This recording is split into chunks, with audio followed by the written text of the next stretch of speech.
Hi. Hello, Michela. Hello, Sarah. Hi, everyone. Hello. Yes, hello, everyone. Sorry for the delay. It's my fault. Oh, well, technicalities, it can happen. Yeah. Okay, so welcome, everyone. I cannot see you all, but welcome from wherever you are. We're here tonight to celebrate the new book by Michela Gecele. Is everyone a Narcissus? Even me? Yeah, it's already suspense in the title. So, Michela, you're the co-director of IPCG, on whose channel we're on now.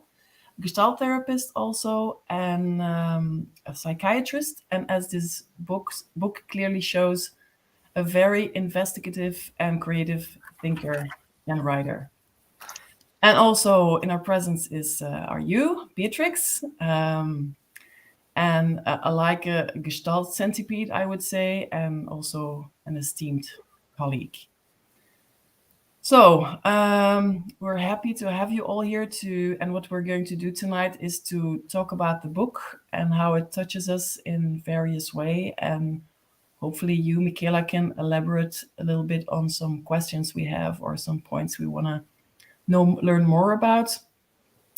For me, one of the benefits of reading the book certainly was that my understanding of narcissism got stretched beyond the, let's say, cliche images and the mainstream views of it. So when we met to prepare earlier this week, it turned out that what struck you and me, Beatrix, was that the book had a very light and playful tone, especially in the beginning. And as the book develops further, there come more and more layers. So we were both really curious to hear more from you, Michela, how this book, how it started, how did you get the idea, how it developed, and how it ended up as it is right now. Yes, thank you, Sarah, for this very beautiful and interesting presentation. I'm also interested in my book now, so I think it was very good. Yes, I like you speaking of many layers because I think there are, and I like it that there are some layers. And yes, I'm a psychiatrist, psychotherapist, and so on. But what I tried to do is not really a kind of conventional or common way of making an essay, or what we can call it.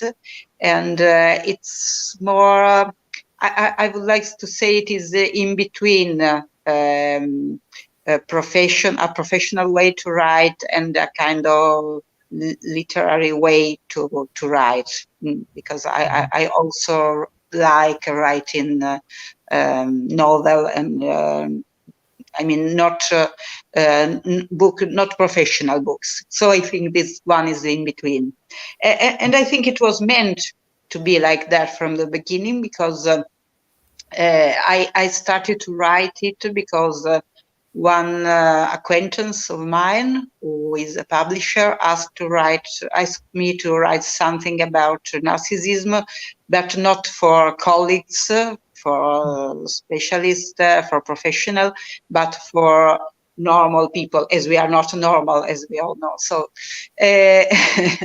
and because as narcissism is so much spoken about, I mean, in everyday life, it's a very used and abused term, not only by professional.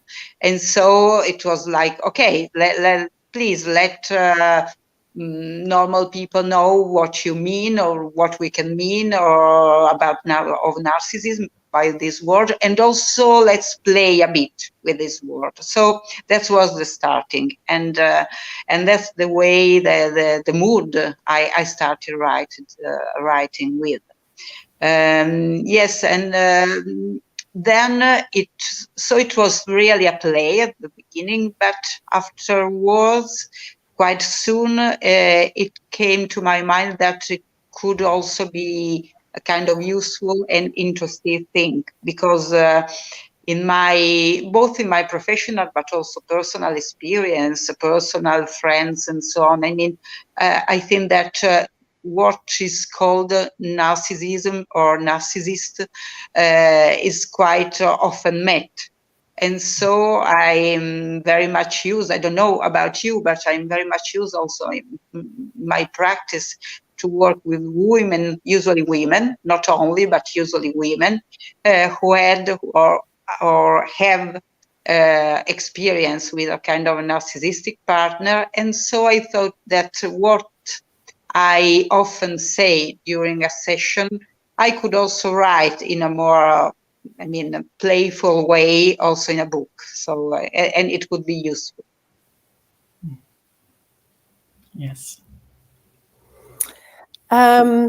Michela, you have mentioned already the in-between, and I think it's very much about the relationship between the woman and the narcissist. Mm-hmm. But what I was really, in the beginning when I was reading it, it struck me that you were saying in the introduction, you were asking the reader, why have you chosen to read this book? And one of the answers you give is maybe you have been accused to be a narcissist as well. And when we were preparing, you also said there is a lot going on with this term also in social media. So my question is, maybe you can say a little bit about when you also quoted Georges Devereux in The Ethnic Disorder, and I think it goes very well together. Well, it's psychotherapist background, but it goes well together, this concept, with also the co-creation of the situation, of course, and the relationship between the narcissist and the environment, how this kind of experience emerges. Yes, what it is, as we said, and as you're saying now, narcissism is much talking about, is much written about, and also in social media, it has a lot of space, and usually a negative picture or form or mask, I would say, also of narcissism, and so I think that even that is kind of co-built. I mean, it's kind of social and relationally built, because it's a kind of object of thing that it maybe is not really like that, not really present, not really embodied by a person, but it's a kind of way of being that is built together in social media, in relationships, speaking of, and so on. And that is from the kind of bad point of view, but that can be true also from a positive point of view, in the meaning, and I think I speak a lot about that in my book. Sometimes if we want to go on with this kind of play, which is not only a play between men and women, I think that we women sometimes like dreaming or being fascinated on building a kind of a perfect and interesting and fascinating man. And so it's like the other is also embodying a role that we are building together. We are. So it's a kind of really in between two person or more person, and so I think that's very interesting also from our Gestalt point of view. Mm-hmm.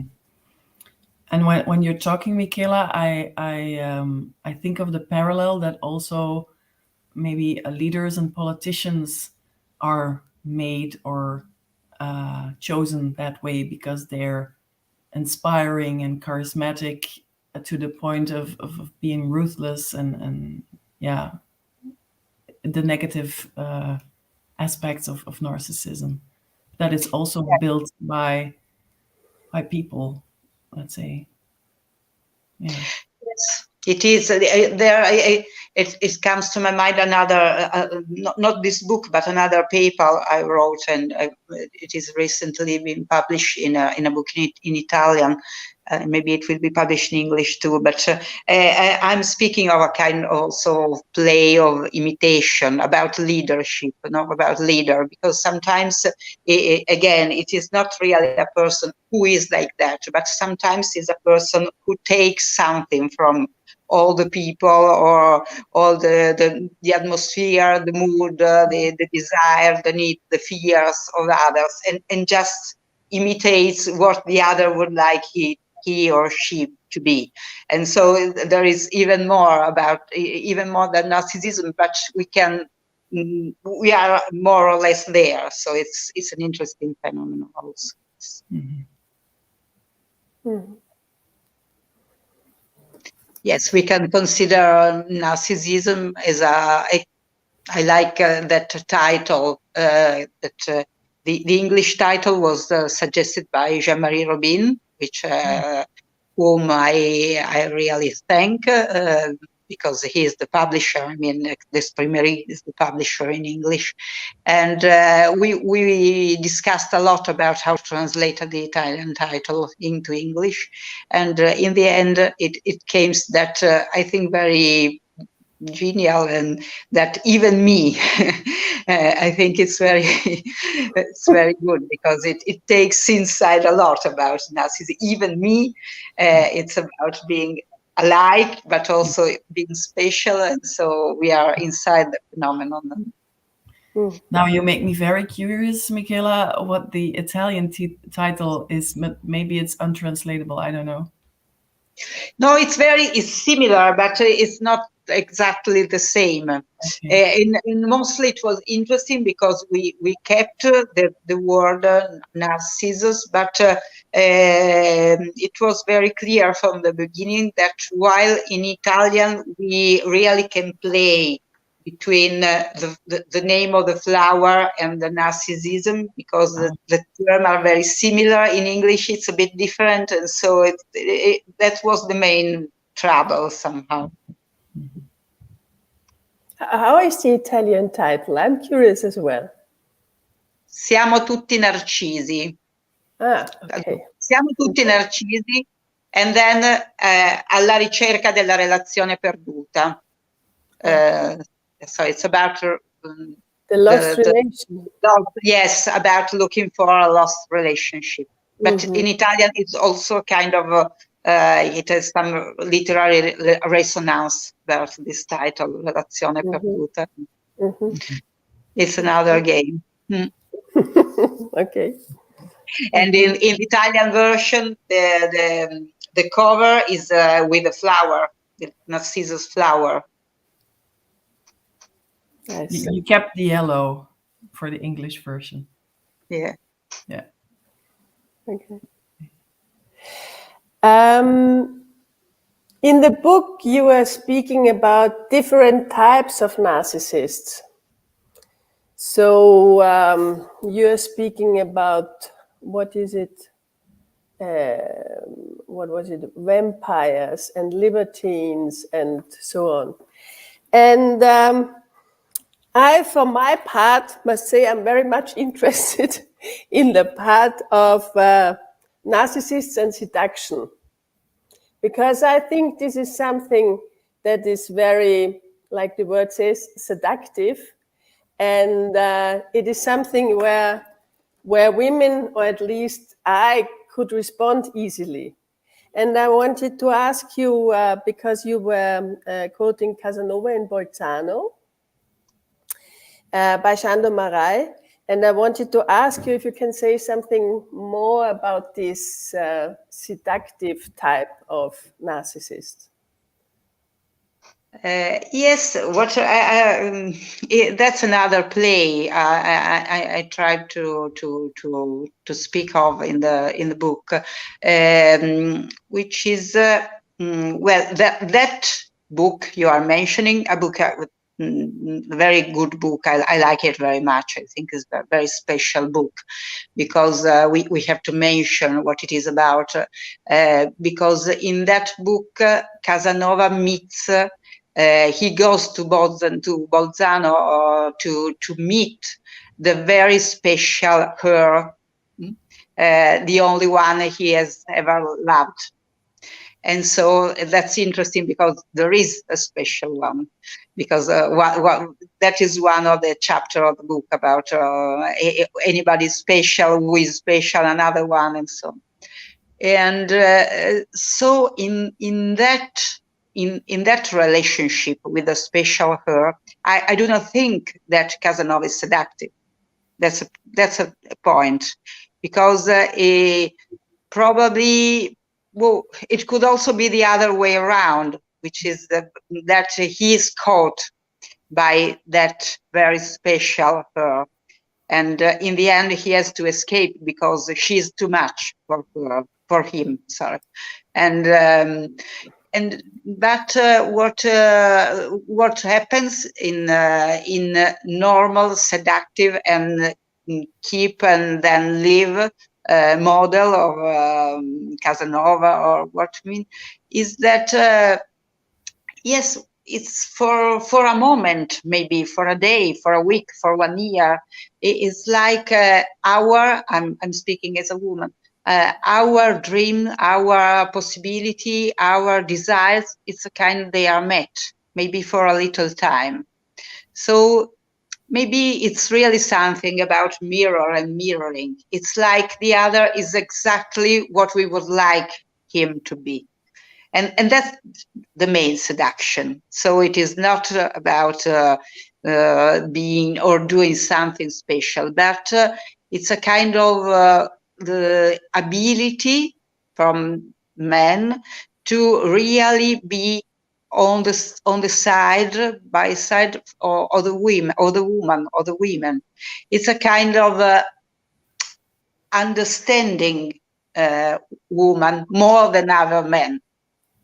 Of course, if we say everybody is Narcissus, everybody, we don't know who other men are, but that's another point.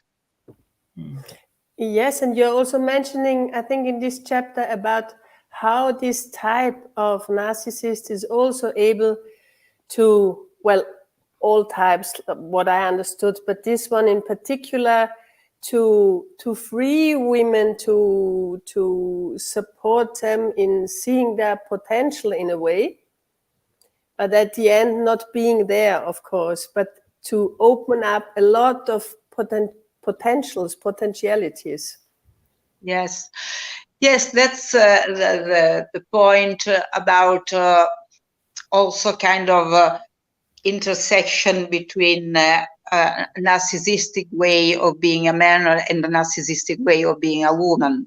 And probably because of cultural, historical reasons, it's like still nowadays we, as women, I mean, we sometimes need a man to represent something very special, to be taken outside from our normal everyday life, and to have a kind of direction, aspiration, dreams, possibilities about developing a different life, a different way of being.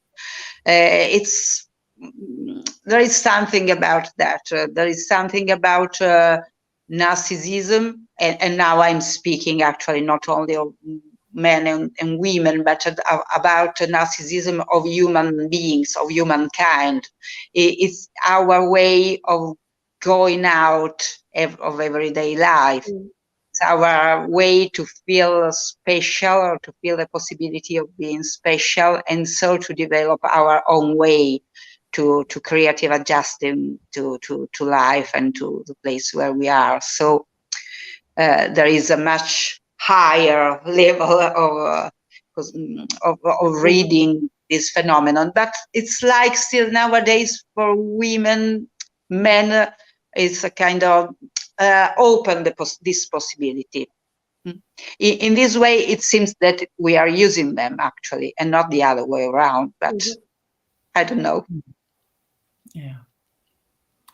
But it sounds as if you also speak about a sort of balance that we're trying to find, because if it's too special, too overwhelming, too swept off your feet, then it's too difficult, and the other pole is being boring and not interesting enough. And you call it in your book to drink as the fizz settles, like in a sparkling water or something, to Yes. find this balance just enough and not too much, and that it's a very delicate balance, actually. Yes. Thank you for saying it. I didn't remember how it was translated into English. Because in Italian is bere a effervescenza ultimata.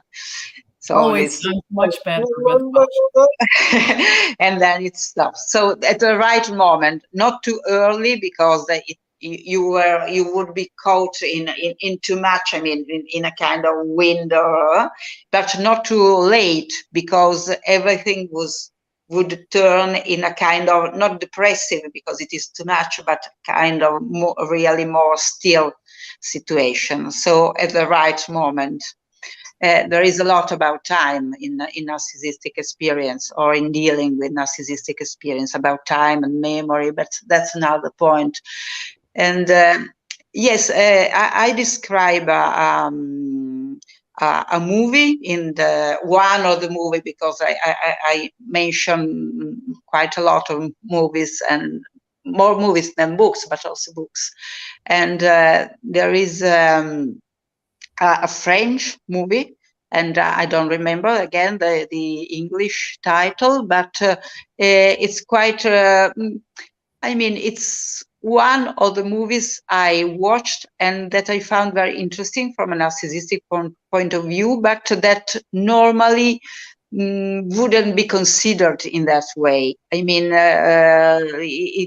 because it's just a romance. I mean, a love matter between a man and a woman, and at the beginning it seems that the man is the special one, because he is a professor. He is coming from a rich family from Paris and so on, and he goes to teach and live in a little town, and he meets a woman who is hair, how is it called? Hair, not a hair dryer, because it's another thing, but a person maker. I don't know. Hairdresser. Okay. Hairdresser, yeah. Yes, okay. And yes, that she, she feels like she's in a fairy tale, because he's so special, and she wouldn't have never thought of going out with such a man. And then what's come out is that as soon as he stops and he says, okay, I'm here, I want to be in that relationship, and he's not escaping anymore, he turns out to be quite a boring person, quite not so much interesting, and a bit in difficulty with some situation and so on. So it's like she feels that these bubbles are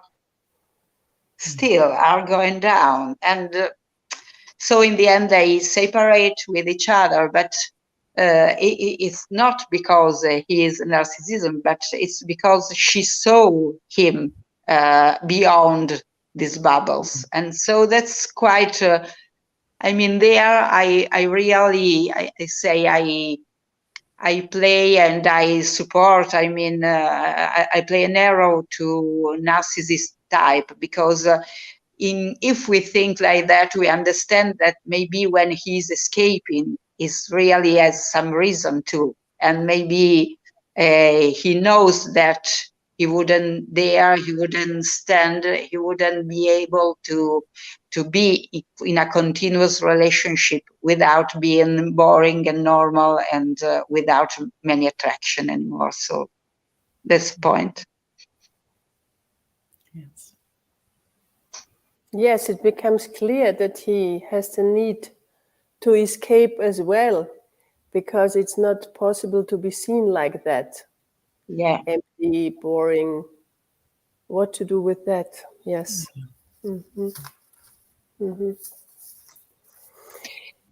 See, so it maybe it's already clear from what we are saying that in this book I'm not speaking against narcissism or against narcissistic type. It's more about understanding, playing, and also trying to be together in a kind of phenomenon we all share and see what we can do together to improve in some way, starting from that situation. Mm-hmm. A vast part of your book, Michela, is from this perspective from men and women in this way you already described. But at the end, you also get into the female narcissism, and then you use the archetype of witches. So can you tell us a little bit more about that? Because to me it was very appealing. Yes, to me as well. It was. It is this this part that Sarah and I said in the beginning when we met. We said it is so interesting to us because it is what is the contribution or what is, I would say, what is the contribution or the part that the women play in this play. And the witch is interesting archetype. Yes, it's. I love speaking or considering witches as a woman. So and I'm happy that I'm glad that you also like that. And so it was also a way to put this name or this, I mean, this imaginary which is around witches inside the book. And from one side, the Italian title of that part of the book is Le streghe sono tornate, which was a feminist slogan in the 70s.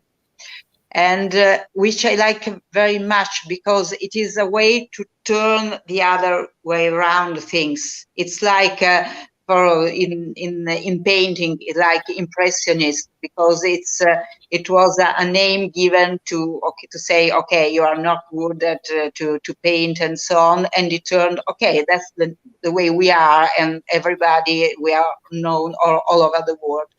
And the same is about this slogan, this feminist slogan from witches, which was a kind of a very deep and hard problem, and it meant a lot of suffering during the Renaissance, Middle Age, and all the centuries. And it turned to be okay. We are witches. We want to be witches. We are taking this way, and it is becoming our power. So I think it is about witches, but it's also about the way I mean narcissism. So if I am defined narcissist, or if society makes me a kind of narcissist, what can I do? How can I be proud of this, of being that? So it's also, there is also this double meaning using this title and speaking of witches. But it's also about kind of to be a witch is a kind of being inside a possible feminine narcissism, and which is a kind of also of power, which is also a risk, which is a way to be considered by other people, to be maybe also not being well seen by other people, but it's also a way to connect with other witches and to have power together. Witches, we usually speak of the plural, not the singular. No, it is witches, which means that the feminine power is to be together, is relationship, is connection, is horizontal connection. So that is the point in which I say that maybe male narcissism is more vertical one, is what we women sometimes need to go further, to go up, to go outside our everyday life, as we said.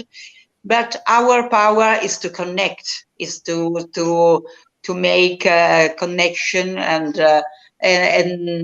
to be together and to build a world together. So maybe the idea is to connect these two different kind of narcissism that could be useful, more useful than fight with each other. So that's why I'm speaking of witches. And also because there is a movie I like very much, which is not even in Italian, but in Italian dialect, which is Le Fiamme del Paradiso, the flames of Paradise.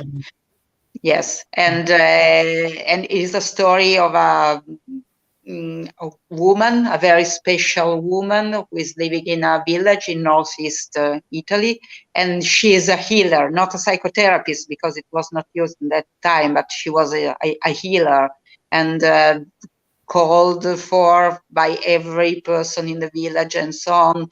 And then something changed, and as often happens, she turns out to be a kind of scapegoat, a kind of person who could represent evil for other, could be dangerous, and so on. And so we can imagine what happens afterwards. But that's very interesting about this. With this woman at that time to be so not I mean so in a kind of very very good at behavior, at living by herself, at choosing her own life and so on, like we expect from witches from every time. Yes, and that's maybe sorry. Go ahead, Beatrix. Being independent and a free spirit. Yes, independent. Yes. Mm-hmm. It's also maybe sort of, well, not really a paradox, but you speak of the connection and the power when women come together, and how reality often was and sometimes still is that it's difficult to find kindred spirits in that way, and that there is some isolation on the lure. Yes. Yeah. Yes, the idea of this book was also to kind of fight the isolation, because that's the real risk. It's not narcissism in the phenomenon. The risk is to leave it alone, to think that we are the only one. That is really bad narcissism, that we are the only one to live such an experience, such a situation, maybe not to speak up on that, and so that's the real risk. If we speak together, it's like a kind of strength, and it's a kind of also shape and give a meaning together, which is what we all know. We are psychotherapists, that to give a shared meaning to phenomena, even for suffering, it is transformative. It changes the process, and so it's like this book is meant to speak together, to connect with each other, and to build a way in this way. I hear a lot of interesting workshops coming, Michela.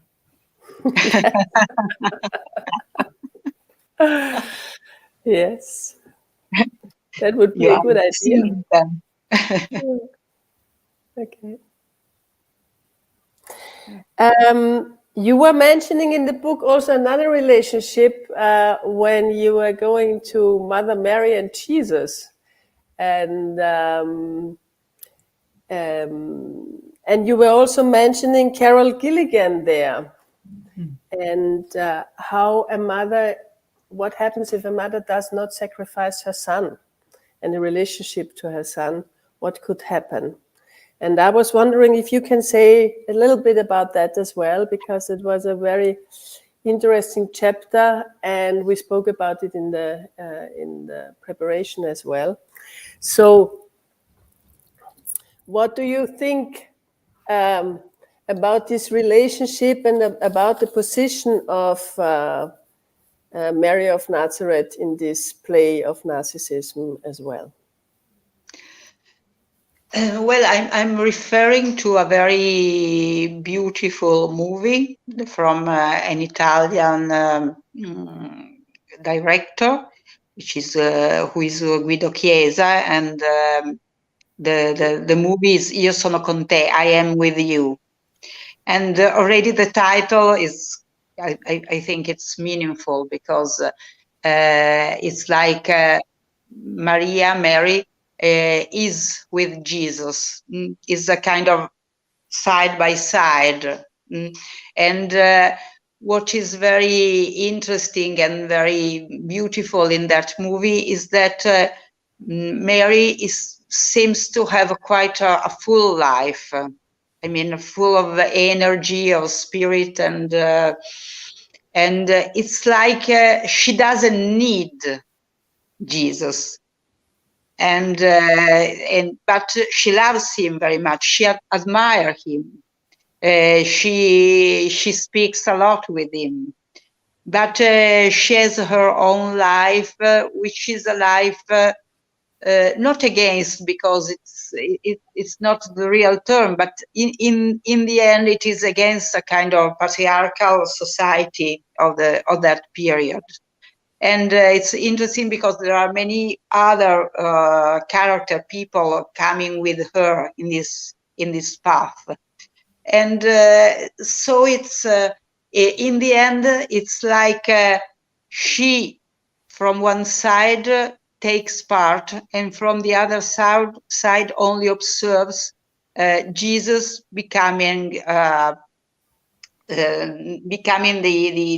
it doesn't come the English word, the Messiah.